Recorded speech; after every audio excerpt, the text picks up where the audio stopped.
palitan ang una kong anak. At nagkausap kami, hindi matanggap na kabilang panig. Kaya inabangan at nawawalan ako ng mahal sa buhay.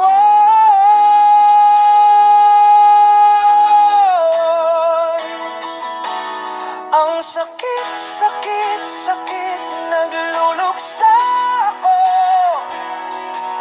At nadurog, durog, nadurog ang puso ko.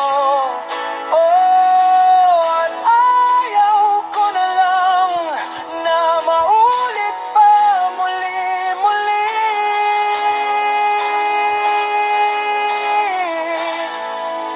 Ang napakasakit, sakit, sakit, sakit, sakit.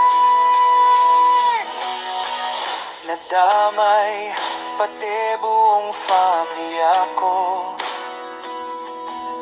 Ang nanay at tatay ko, kaya mahirap pala maging ama.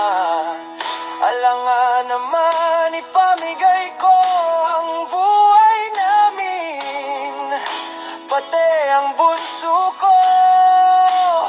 Unahan sana siya bumunot ng nagkukurso na sa kanya. Hindi ko ipamimigay ang buhay namin, pero bilang isang ama, mas pinili ko na lang ang hindi siya kumprontahin. Dahil alam ko sa uli, hindi po idol sa kamay ng batas.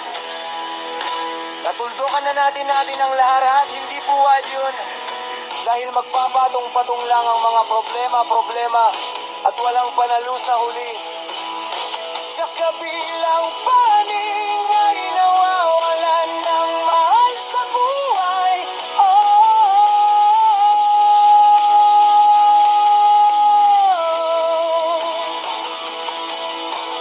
Ayaw ko na maranasan pa ang mawalan ng mahal sa buhay. Ay napakasakit.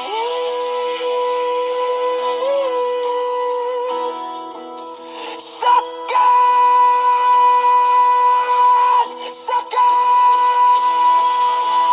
Kahit tama pa kami o sila, hindi buhay magpabigla-bigla.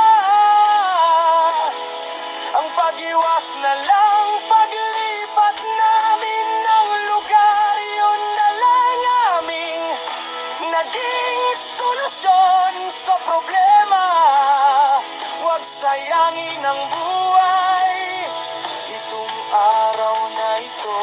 Hindi mo na puwait pang balikan sa buhay. Wala nang